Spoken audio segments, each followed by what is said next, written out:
Hi guys, I'm so happy to have you all here, and I just want to introduce Valeria, our speaker for today, and Iwan as well. I'm Yulia, community manager at Lemon.io, so please welcome our speaker. I know that it's gonna be a really interesting conversation. So Valeria, mic is yours, and see you. I'm listening to you. Thanks a million. Hi, everyone. Super nice to meet you. We've probably met a couple of sessions before. My name is Valeria. I work at LinkedIn, and my personal passion is helping people showing their better selves, performing well in interviews, and actually showcasing their experiences through LinkedIn as a platform. It's a sneaky way. I work at LinkedIn, and I'm a very big advocate of our platform to career progression in general. So today, together with Ivan, we're going to speak a bit more about your careers, how you can nail your interviews and pitch yourself the best possible way. And Ivan, the mic is yours. Introduce yourself. We are super curious to hear who you are. Thank you very much, Valeria. I have to say, your life is way more interesting than my one. I'm just a full stack developer. I'm currently in multiple projects, being in a range from senior backend to not product owner, but I would say mid product owner, going through tech lead in one of them. And I've come here to help a little bit my developer colleagues to do just a little bit better. Basically selling yourself a little bit better. Sounds cool. We're going to have a session for 45 minutes, just to chat between two of us, a little bit more about career goal setting and interview prep. And then we'll open up a floor for Q&A sessions. So if you have any questions, feel free to drop them in the chat or in the Q&A section. We're happy to address them and have a chat with you as well. So Julia, would you be helping me sharing my screen? Brilliant.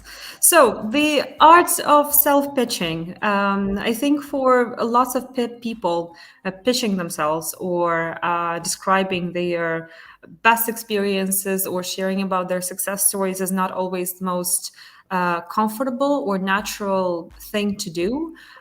We prefer to have a normal coffee chats with our friends or going on holidays or working together. But when it comes to, like coming up on the stage and talking about ourselves, it could be a bit of a challenge.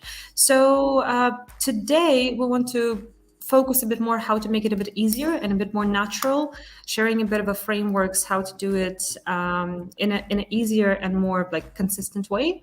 But before that, let's jump in on the very basic thing of our work lives. Because when we look at our career, not always the expectations that is on the top part matches with the reality that usually happens on the bottom part. There are lots of macro things that are happening right now in the world and personal lives of people in specific countries or communities, and lots of things that are outside of our control can actually impact our career strongly in how we progress. So I haven't met that many people myself actually who had this very linear career progression that probably our parents were teaching us about, that you're going to school, getting a first job, becoming better in it, and then becoming a manager, maybe a business owner, or you're getting like a C-level positions or something like that. It's a bit more messier, a bit more unexpected nowadays. And I don't know, Ivan, I had a couple of twists in my career already. I'm 9-10 years in the work market, and I can definitely relate to the bottom part where you have to go back, learn something new, try a new career, new jobs, and things like that. What about you? The bottom diagram, the bottom draw, I wish my life was as straight as that. It's purely chaotic, and it's given like so many turns. And it's funny because I've always been technical, but I studied physics engineering, like quantum physics and stuff like that. And I ended up as a software, like one of my positions right now, senior software engineer. And probably maybe I'm gonna jump to like being like product owner. Like I've gone everywhere, and I don't even know where I'm gonna be like in 10 years. So yeah, I would say as long as you're enjoying it, give as much bumps as you can, because I think it's good and it grows you as a person. 100%.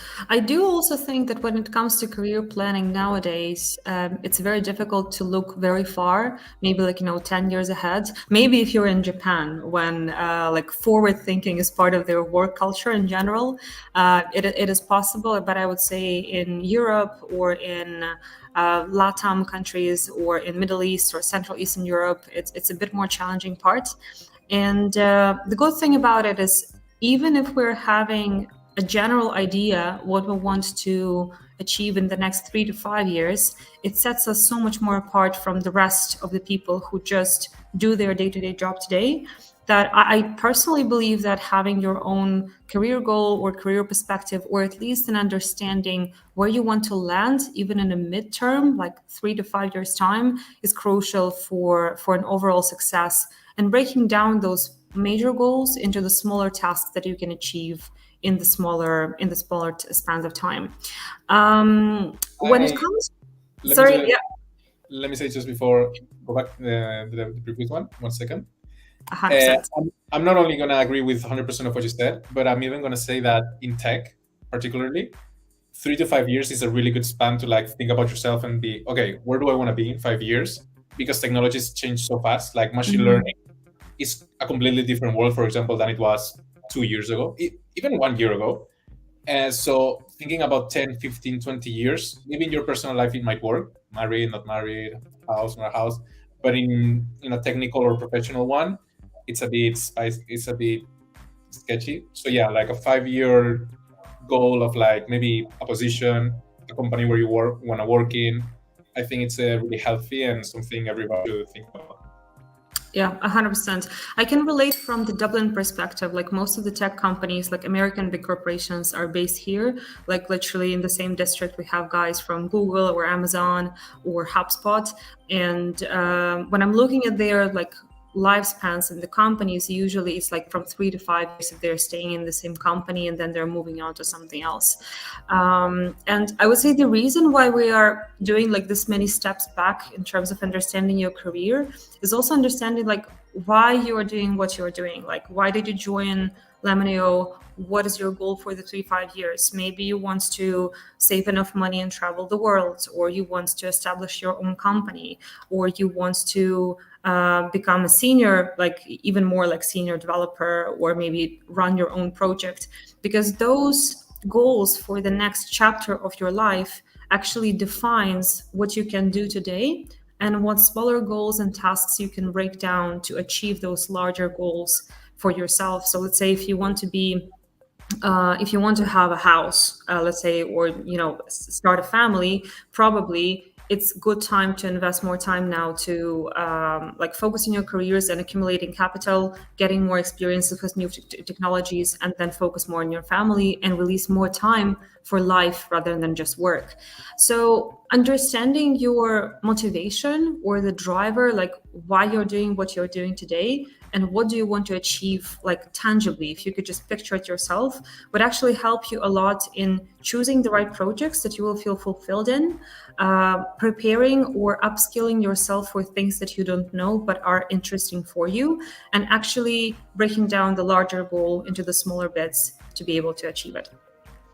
And this can be something as simple, if you don't mind just adding just one bit, as what you said. Imagine your goal is starting your own small startup. Then, hey, go work with small teams. Go work with like a team that works with designers, with programmers, with product owners, because that's going to be your day-to-day in your 5 year plan. If, on the other hand, you want to end up as a C-level in a big corporation, do you have an MBA? Do you not? Maybe you're going to need one.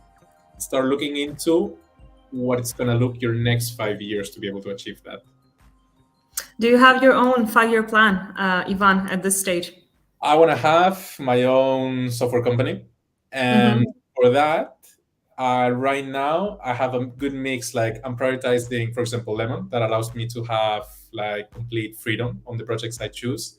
And I choose what I said, like rather smaller projects and not like in like rather smaller companies with like a small team, with like technologies that are more normal and less niche, maybe, unless it's a niche or a sector I want to get in. But if not, I try choosing the ones that are going to have more overlap with like starting my own company. Cool. Sounds good. I don't have an ambition right now to start my own company, but I do like growing in my own career right now, like in big tech. So it's quite exciting as well when you're thinking about that specific route. Something that I personally see helping me when it comes to defining my own career goal is thinking, is there any certificates or any specific communities or people that I can meet? And if you can connect with those through Lemon projects, that's brilliant. Like in my case, I work a lot with clients in the UK, so I can learn plenty like about how business operates from them, which is also very, very much exciting. So I would say the bottom line is let's make our careers exciting and help us getting there using all the techniques by getting cool projects and joining great teams. And to join the great team, there is a little bit more work to be done. Congrats on your first step and actually being a part of Lemon. I know that you guys are doing quite a lot of interviews to be a part of a community, but then there is always a next step when you are interviewing for a specific project or a team. And we're now still in the slow economy where the budgets are really cut for different companies, and they really have to be mindful about investments or the works that they are outsourcing or like releasing to the market. So usually when they're going out on the markets, like try to remember yourself when you were a student and you were on budget, like how careful you were on choosing like groceries in the store, or how mindful you were in spending on your transport or any other spends, like especially when you don't have too much money. So imagine businesses all over the world are in this position right now, like they have to be very, very mindful of their spend. So when they're interviewing candidates, they usually interview 3-5 of them. So the question is, how can you present yourself in the best possible way so it's you getting the job and the project that you are interested in? There are a couple of steps, and I would be happy to give the mic to Ivan because he did this job a couple of times, and I would be happy to summarize it with a couple of techniques myself later. I would say it's really simple. It's hard to do good, but it's really simple. It's basically 2 questions. Who are you talking to? And who are you? What do I mean with this? Like when you're about to have an interview, before the interview, this is probably like 2-3 days beforehand, like who is going to interview? What kind of company do they have? Like what kind of teams are you going to work with? Some of these questions, you're not going to be able to answer them beforehand, but the ones you don't, note them and be sure to ask them in the day of your interview. But beforehand, who is the person that you are going to be getting interviewed by? Are they technical? Are they not technical? What is the tech stack of the? Oh yeah, sorry, Valeria. No, you can go back. That was just like a sneak peek. And more into the whole company wise. What kind of can you find what kind of tech stack are they using? In which sector are they? I'm asking all of these questions because here the important thing is, do you like all of what you're seeing, all of what you're finding out? Does it interest you? Like, are you a good match for this company? And this is not for them, which is also good, like, because at the end of the day, if you're a good match for a company, both of you are going to have a great time in the project. But this is mainly for you guys, because if you're a good match for this company, you're going to be able to like grow in this project. Imagine recovering the example from before that you want to start like your own company in 5 years. Then maybe if it's a really big corporation with a really niche technology and really niche actions and customers, maybe you're just going to get the money out of this, which if you need to, and that's your goal right now, no, I just like need a little bit of money and stuff, great. But maybe you can wait until another project that is way more aligned with for what you want, or not. This part is like, and this part is not only about getting to know if that company is a good match for you, but if you decide, oh, I like this company, I like this project, this is looking good. Why is it? Like, because maybe you already have some experience with the technologies they have. Maybe it's a sector you're really interested in. maybe, hey, you're a fanboy of this company because they are a software company of something you use. All of this, if you make sure to note them and know these reasons, if you play them right during the interview, which we'll get along later, that's gold. That's because the interviewer is gonna see like that you are really interested, and they're gonna see that you are a great fit for the company. And this is really hard to fake. Like I would say it's impossible. I'm really bad at lying, but like I would say it's really hard to fake, and that's gonna give you an edge over any other developers that are in the process. Yeah, go next slide. Which If I maybe can just add something on top of it, like doing your background research on the company really does the job, because when you're coming prepared to the interview, you know lots of things already. So even the questions you may ask to the interviewer, if it's a technical person or not technical person, are more aligned with their product. And it may sound very like strange, but not too many people are actually doing that prior to their interviews. So if you could just invest like half an hour, maybe 45 minutes to go on their webpage, read a bit more about what is their product, what is their plan. Do they want to grow internationally? Do they want to develop their products? Do they update something? Do they provide any services to the market? Like the more you understand prior to the call, the more confident you will feel, and you could develop a better connection during the interview process with the team that will be interviewing you. 100%. And related to that, once you have like a general idea of the company, and the project and tech stack and everything, the next step is who's going to be your interviewer, because maybe that person is not technical. Maybe like that's a human resources person. Maybe it's the CTO, which is the other way around. And this is important because that's going to tweak how you talk and what do you say, because those two examples of people are going to have entirely different aspects they value in an interviewee. In an interviewee, the human resources person is gonna pay way more attention to how you talk, how you present yourself, how the type of questions you ask. The CTO is also gonna, because that's always important, is also gonna pay attention to all of that, but is gonna wait. He's gonna have a mental checklist of technology names, of your usage and experience of them, but all of that is not gonna talk anything. It's not gonna mean anything to the human resources person. So it's really important beforehand to have at least an idea of the person that's going to interview you. Check their LinkedIn profile prior than you jump on the call. I usually do it when I work with my clients. I'm checking the company I'm going to talk to, and I'm trying to check the person. And if there's anything that you both are connected with, maybe you worked previously in the same company, or you were going to the same school, or you are interested in the same thing. Maybe you play rugby or tennis together, and you can find out about it prior to the call. Again, is just give you a bit more of a confidence and something that you already feel related to each other. So it actually really helps. And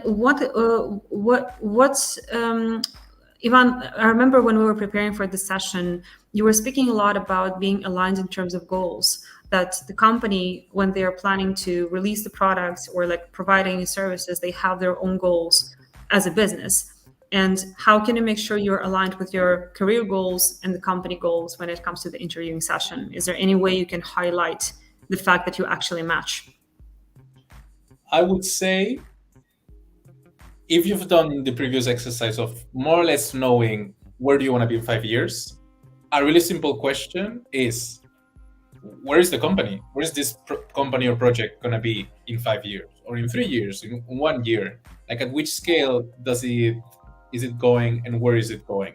Because something as simple as that might give you information of, oh, maybe they're like growing in a similar stage than me, and they're going to be using in 1 year things I'm going to be needing in 1 year. And that gives you extra motivation and an extra like push to like, hey, I'm a great fit for this.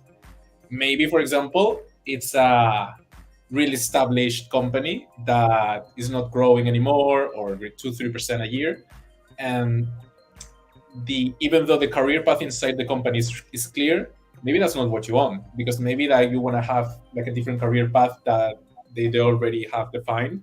And if it's an established company, they're not going to change probably, and even less for you. So maybe you see, maybe this is not for me, and go somewhere else.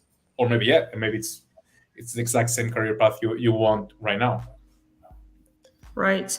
And in the last interview where you succeeded, what was your best takeaway from your experience when you actually did it right, you got the job, and you were thinking, oh, I presented here and here myself well? Like, do you have any good takeaways that you're taking to the next interviews with yourself? I would say two things.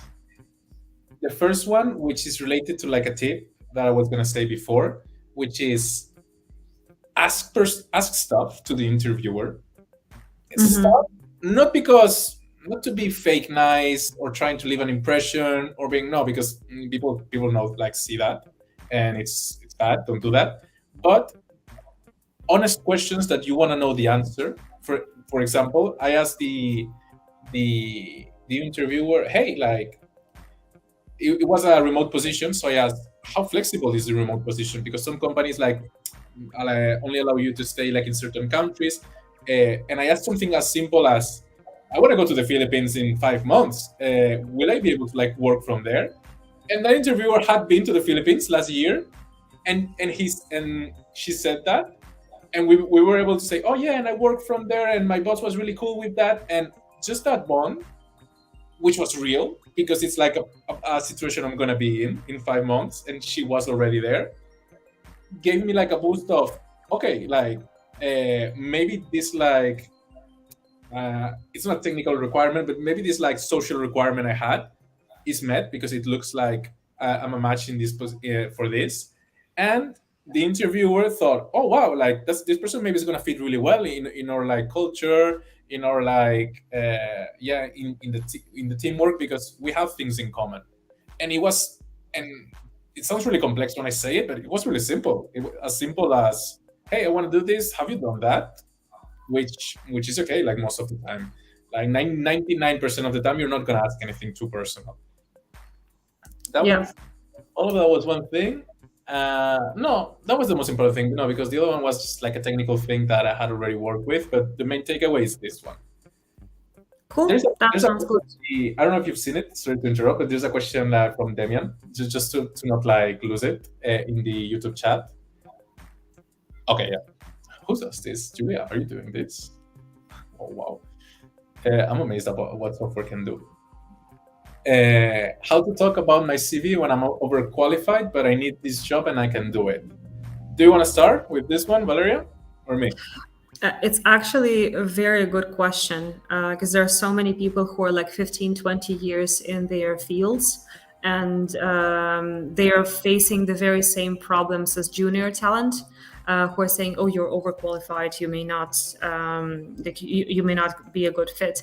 So in case, again, you are a senior talent on the market, you have lots of experiences, focus on things that unite you both and where you actually match with what they're looking for. So if they're looking for a specific stack or specific experiences in maybe logistics or industry that you had an experience working with, just highlight things where you match with their requirements. Because if I would say the biggest fear for companies when it comes to a very senior developers is that, or they could be quite expensive and they wouldn't be able to maintain them, or they would outlevel the team that they are hiring right now. Usually when you're coming to interview, there are two things that are being very carefully looked at, is your experience and skill set fit, and also your culture fit. So in case you can highlight the fact that your experiences match with what they need, you can also ask them openly what they're looking for in the good employee, how do they team operate and how do they run the projects, just to make sure you can work together well. Asking those questions doesn't hurt, but then it also shows that you're open-minded about adjusting your style of work to what they're looking for, if you're open to do that. And the second thing is a culture fit. So basically it's it's almost like dating. You just need to understand if you like each other or not, like if you feel the connection or if you don't feel it. Because if there is a connection between you and the team you would be working with in future, potentially it's going to make it so much easier. So emphasizing what is in common and where do you match in terms of your qualifications, and also being yourself and understanding if you would like to work with the team you're invited to or not is also very important. So probably that would be my a go-to recommendations. I agree with everything you said, and what I'm about to say is really similar, but I'm gonna take a different angle to it. I don't know if you're still here, Damian, but it's really simple. That person, you need to convince that person that even though you're overqualified, you want this job. Because hearing the question, you're saying it, I need this job and I can do it. Well, never come off as desperate. Never, ever, ever. Never say I need it. Because maybe it works in some movies, but it comes as a huge turn off. Maybe Valeria can maybe she's gonna say the otherwise. But for me, I've been in the hiring bit and the hired bit, and it never works. But you need to convince the other person that even though you're overqualified for this, there are other reasons why you want it. It can be, for example, in a similar situation where I was overqualified. It was like a mid developer or even senior, because I was coming from like a tech lead position and a manager position, and I was applying for a senior, which is less. I said, no, I know, like I've already done this and I've even gone beyond and I'm going back.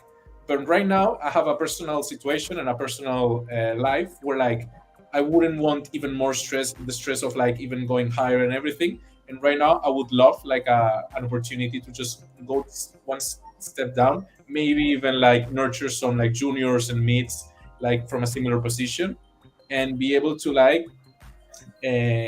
give myself a little bit of time to recover. And that person, because I had already talked before and went to a similar thing, already understood and connected, and even oh wow, okay, this person is really human and everything. And I can see that person believed it was partially true. That's why she believed it. But she believed that I wanted it for good reasons that were not I need the money or something like that. Yeah, it's a very powerful approach, because openness brings openness. If you're open about your personal situation you are facing right now, or the reason why you actually want to work with this team or having this job, may also open up your interviewer and sharing a bit more details of who they're searching for, why they're interviewing specifically you. Because the thing is, if they already invited you for the interview, they have an interest. So they probably have some sort of assumptions that or they want you or they don't. So you just need to convince them more on the side that yes, you're the right person to talk with them. Maybe they're not the team you want to work with, because remember, it's always it's a two-way street. It's not only that the team is interviewing you, you are sort of interviewing them as well, just to understand if you're a good match. Because then what's the point of getting a job or getting a project that you will be feeling miserable about, or that you wouldn't really like doing? I think if you go one step further and actually agree on something that you are excited about and that you really enjoy doing, it will do the job in your personal progression, in the job of the actual work that you are doing, and for the whole team and your next interviews. And when it comes to the interviewing itself, it's very interesting, because usually when we're submitting CVs or our resumes, we're speaking about all of our background experiences and everything that we've done before. But what is exciting on the interview process itself is actually telling the interviewing who you are, what you're doing right now, and where you're looking at. If I would come to you today and say, oh, my name is Valeria, I used to work in Poland for 6 years. I was managing education projects there, and I had a certification in project management. And then I decided I need to change, and something else. And then I changed my job and I started working in sales and working at LinkedIn right now. Probably your brain would switch off at some point of my story because I went too much far back and I was focusing on my past, describing like what I was doing before. Where if I would come to you and say, "Hi, my name is Valeria, I work at LinkedIn right now, and I'm looking forward to do coaching with the junior talents and helping people succeeding in their careers. And I'm also growing as a salesperson, so I'm happy to take on enterprise accounts or working with more complex deals or clients because I love seeing them succeeding with our platform in specific." I mean, I'm speaking about my future, and I could support my story just sharing a bit more details that previously I was a manager, or I speak a couple of languages, or my project management experience helps me to provide the best service for my customers. So when you speak about your today's job and your forward thinking goals, or something that you're planning to achieve, something that you're excited about and looking forward, you're getting much more attention and interest from the interviewer, because they are seeing that you have a perspective, or they are seeing that you have an ideas and ambition how to grow and what else to do. And then by describing your bright future, if I can call it this way, you can also add a lot of details about your backstory to support your experiences and support your your narrative. So when you start your pitch or describing your experiences or the projects you've been working for from looking forward, or what you're looking at, it's way more powerful because your destination is more powerful than your backstory. When you're writing down like your maybe goals for the next 3 years, and you can break them down into smaller bits, just think about what is exciting for you about those things in your career, and also how you can match those exciting things with the projects that you're applying to. Like, what is important to you? What do you like to do? Because when you are coming to a project knowing that, okay, I want to be a business owner in 5 years, it is important for me to understand how to manage people today, or how to like manage clients, or do the sales, or do the stakeholder management. It's something that you can also communicate to your team and share with them what is exciting for you, what are you looking for to achieve through this job, and what is also important to you, because that's how you can establish those two-way communication, not being desperate, but also showcasing that you have your own goals and understanding why you are where you are at and what are you planning to do there.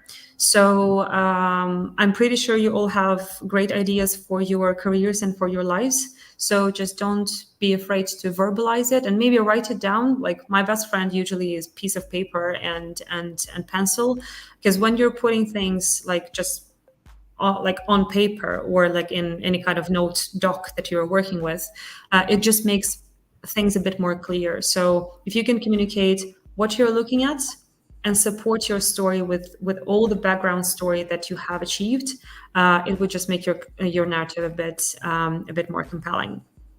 Ivan, I have a question to you. Did you ever pitch to yourself through your destination, or like through what you want to achieve before in the interviews? The way you ask the question sounds really, maybe, I don't know if grandiose is the word. And yes, but it didn't feel like this, I'm pitching myself forward. It was just, hey, I want to go into this company because I want to do this and this, and achieve this and that, and be able to like get to that point. And they loved it, and that's the thing, because like, and when that path aligns with them, with what they want, it's a match. It's perfect. Like, everybody wins. So yeah, it worked pretty good. To be honest, it's one of my projects right now, the one I spend more hours in. Yeah. Sounds exciting. Sounds exciting.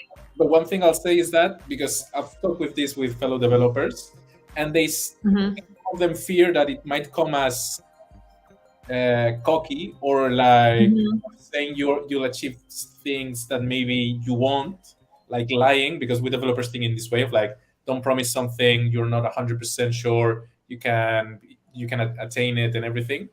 And most times there's a point of how you express it. There's one thing in saying, I want to be here, I expect to be there, I'm taking steps forward to going there. This is one way of talking, and another one is, for sure, I'm gonna be able to win $5 million. Like, maybe that's a bit cocky, but if you come as sincere and as, yeah, just like sure of yourself, of what you think you can achieve in the correct sentences, you're not gonna come off as anything related to cocky. It's just like, hey, you're looking forward to it. You're like excited about it, which is great. 100%. And another thing is that like we all have different personality types. Like I'm more of an extroverted type of a person, so for me it's exciting to talk about things that are exciting to me. I'm very much aware that when it comes to software engineers or developers, you could be more introverted and maybe less outspoken about about things that are genuinely interesting to you. So you don't have to use all of this like flashy Hollywood words. Like there is no need for them. If you can just say that, oh, I'm interested in that and that stack, or in that and that specific projects, or like I found something interesting in the past and I'm still working on it because I love it and I want to improve myself in that specific area, that's totally enough. Because again, like CTOs are one of you guys. I mean, they work with the same engineers every single day, and they just want to understand that you know how to do the job today, but you also have a perspective where you want to grow together with their team or by yourself in their company. So again, just be yourself in that specific area. And if you've never done it, which is possible because not a lot of people think that forward or know it that well, a good advice is don't wait for an interview to do it for the first time. Just do it with your loved ones, friends, family, like people you care about, and they're not gonna shut you down and call your dreams horrible. But well, my parents, well, anyway. But go ahead and do it with them, because at the end of the day, it's what Valeria said. You don't need to be super technical to be able to understand that you want to be in certain position, be able to achieve this, and that in 5 years. And you'll see how therapeutic it is that maybe when you say it, you think, oh, maybe that's not what I want. Or maybe you kind of like feel it and say, yes, this is what we really want. And then it's way easier and it's way more natural to do it with in an interview, which is usually more stressful and more like edge. Yeah, I would love to share with you one framework that we use quite a lot. I would say in Dublin, like in tech industry, and also it's a framework that helped me a lot to articulate my achievements and what value I can bring to the team that I'm joining. I'm not sure if you came across this technique before. It's called STAR methodology. And it may sound very simple, but it has a very, very powerful fundaments in the way you can pitch yourself. So you can start with describing the situation that you were given at the very beginning. Then you can go into the task, like basically your personal responsibilities in the situation you were facing. And then you can describe a bit more the actions and all the steps that you've taken and the result that you finally saw as a result of all of your actions undertaken. To be honest, I've been interviewing quite a lot in the past couple of years. Like internally at LinkedIn, we interview the same way as external candidates. So in case we're looking for promotion or a next role we want to go into, I mean, the company interviews everybody equally. So there are like 20 external candidates, 5 internal. So we all have to go through the same process. And something that I've learned when I started doing it, that you have to practice your interviews. So interviews is not the most natural thing that we're doing. Like we're not drinking coffee and interviewing with people, you know, like it's something that we're doing just maybe once a year or once a quarter, once a half a year, depending on the projects you're working with. So the more you practice or the more you actually go in interviews, the more confident you are in articulating your stories. So this framework actually is very helpful, especially when you like interviewing externally or with somebody you haven't worked in before. And by starting with describing a situation, like again, I'm not a technical person, I work in sales, so I can say that during COVID, I'm working in HR field. we were facing a very difficult time of delivering products to our clients because nobody was hiring. It was very hard.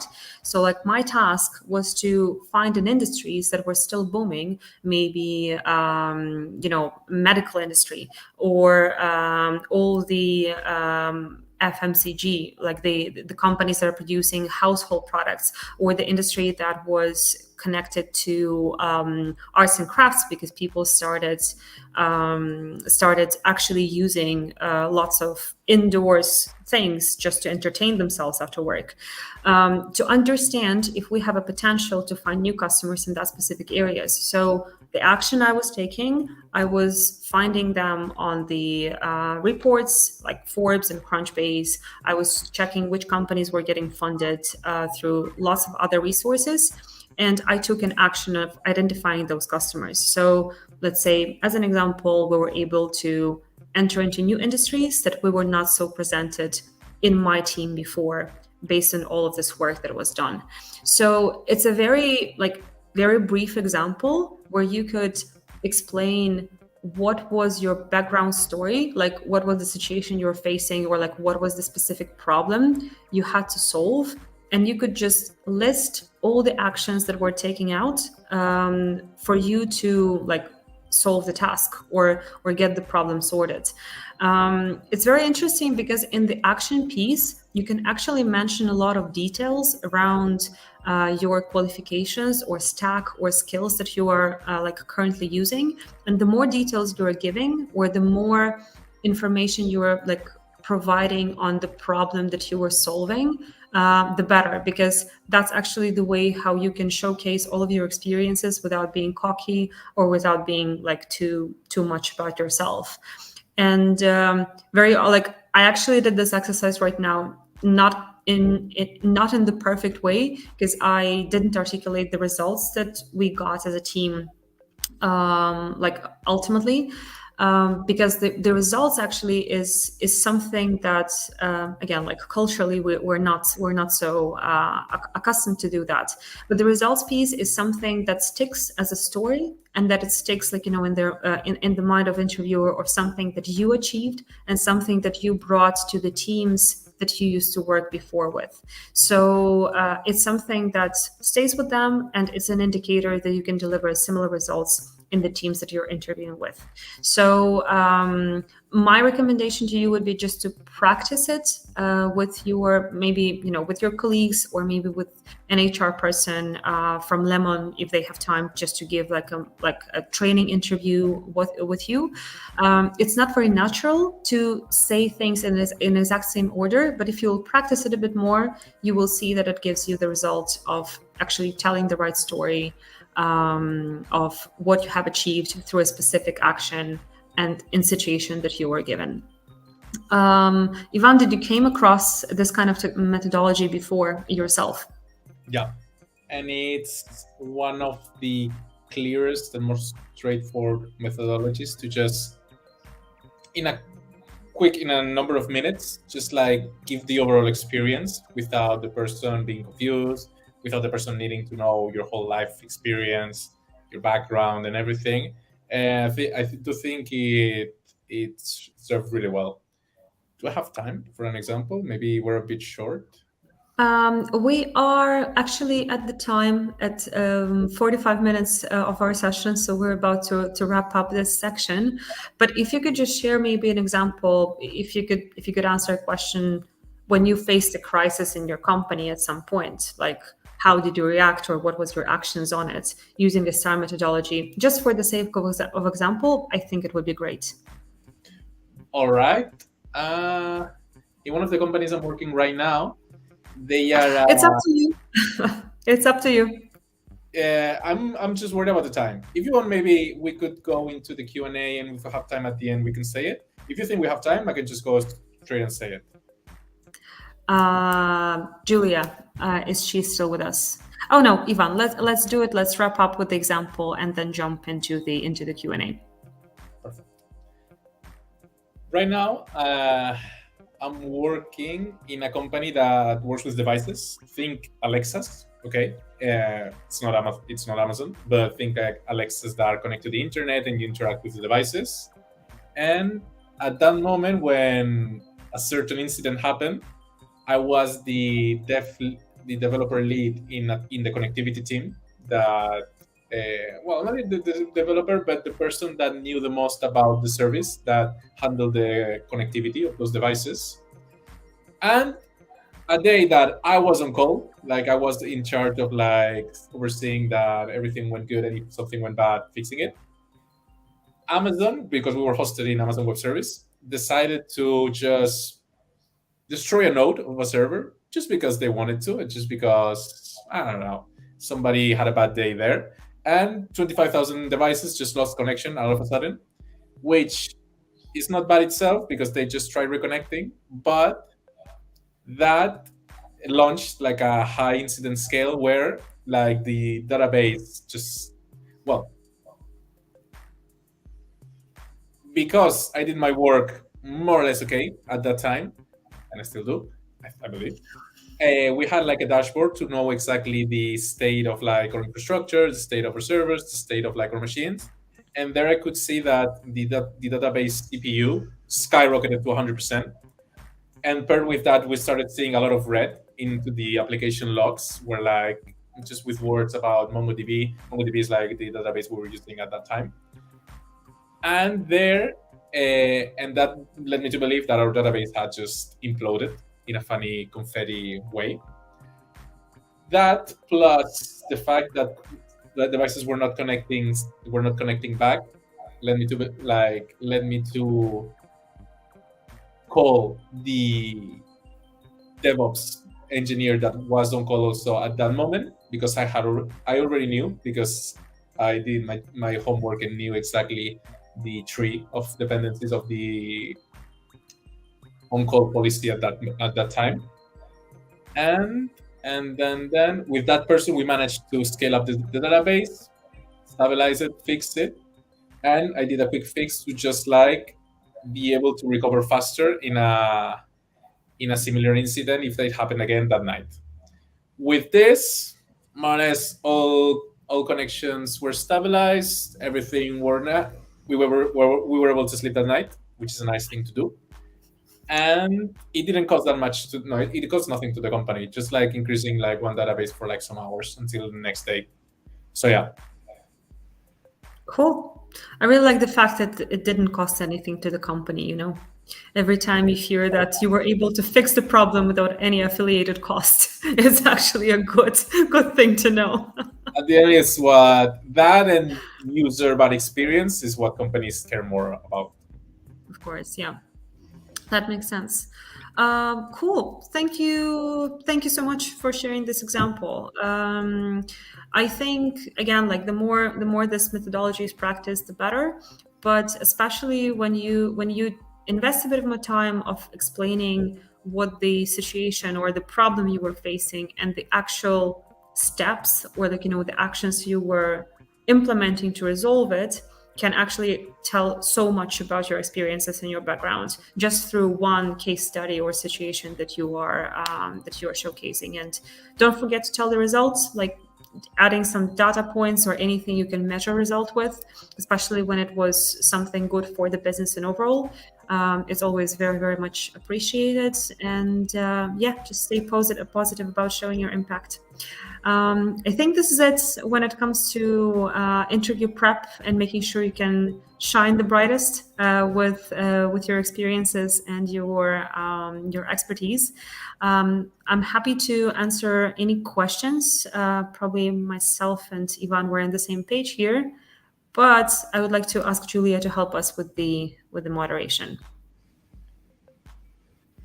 I'm here to help. We have one question, and I put it on the screen. So, yeah, it's basically the same that you answered. But anyway, maybe you want to add something. Okay. Would you like to pick it up, Ivan, yourself? We did more or less answer this one before, but I'll just do it again. The most important thing is to know why do you want this job if you're overqualified for it. There can be reasons, I'm sure there are, because you want it. And not only you need to really know it, but you need to convince the other person, interviewer, about this reason being a good enough reason, which I'm sure it is, to be able to hire you even though you're overqualified. This can be maybe you need like some, maybe you just didn't like your job before and you want to like go to a different route, a different industry, a different job. This is more than good enough. Maybe Mm-hmm. you would benefit from like some months like at a lower job you've already done before in the past because you're experiencing some personal issues. Maybe it's like a high stress period of your life. It can be maybe you just like the company and you're just like a fan girl of the company and want to work there. Could be anything, but it has to be sincere, has to be honest. Mm-hmm. I might add like one more comment that if you are switching industry, let's say you were working in banking and now you're going to pharma or you're going to IT, this is a very credible reason, like how you can push back on the objection that you're overqualified. So let's say if you're working previously in the banking sector and now you're joining IT, of course there are lots of skills that you need to acquire. So just communicating it up front and just explaining that you have an understanding that there are so many things you still need to learn, and to be able to get into the new skills, it would just make a lot of difference. Because basically with any job that you're interviewing for, there are two types of skills. It's transferable skills, the one, usually it's soft skills that you can bring from one job to another, like communication, project management. And then you have the skills that you will acquire. So any kind of software knowledge or the stacks or anything more technical is the skills that you're acquiring before the job, or the skills that you're sharpening during the job. You cannot say, oh, I can transfer it easily like from one place to another, especially if you're switching industries. So again, if you are not exactly like one-to-one fit, just highlight the transferable skills that they're looking for. Maybe you're great, maybe you know some languages, or you've been working with this type of people before, if it's an assistant role. So if you can highlight those transferable skills, that's really cool. And then for the overqualified objection, just mention that you understand that you would like to learn XYZ. So when you're mentioning that you're open to learn, it's again a very green flag to you, just to give a confidence to interviewer that you wouldn't be coming to the team bossing around and saying, oh, I was a manager, why am I doing this lower job right now? So it's another piece of the cultural fit part, just to make sure you are great addition to the team, you're driving value, you're learning, and you're being a great part of everything that the team is doing right now. Yeah, thank you so much. And before we go, I would like to ask you to answer one more question about top mistakes that may affect like your interview and your self-pitching. I can start. I've been recently speaking to one of the recruiters. She is like 15 years in the field already, and again, like working mostly with tech people on different levels, from C-level positions to like developers or salespeople. Like it's been a lot of interesting things in her career. So I asked her exactly the same questions. I was like, if you're preparing for an interview, like what are the best mistakes people are doing? And she told me that coming unprepared is something that stands out so much when you maybe didn't have time to read a bit more about the product, or you're asking stupid questions, like, if I can call it this way, or like something super obvious that you could just read prior to the call. It's something that stands out. The second thing is that never lie in your interviews or CV. So let's say if you know how to do something, say it, or like again outline your experiences. If you are aspiring to learn something new, again just emphasize that maybe you don't have an experience with it, but again it's exciting for you, you're learning, it's something you're like striving for. But don't promise things that you cannot do. I mean, that's a very big no. Yeah, so I think like coming unprepared, or like promising things that you cannot deliver, are two biggest pitfalls. It's related, my one, to the coming unprepared one, can be a cause. And that's the biggest turn off I've ever seen as hiring, not showing interest. Like when like, you're interviewing somebody and it looks like they don't really care about the job, they don't really care about the company, they don't really care about like being there. It's like, why are you even here? Maybe they were interested, but maybe they were shy. I don't know, but not showing interest to the person, it's one of the hugest, like, why would I hire this person that doesn't want to be here? It's like an automatically no for me. Mhm. Yeah. And what would you ask about like last minute canceled call or not showing up on interview? I know it's like kind of silly question, but it happens. It happens.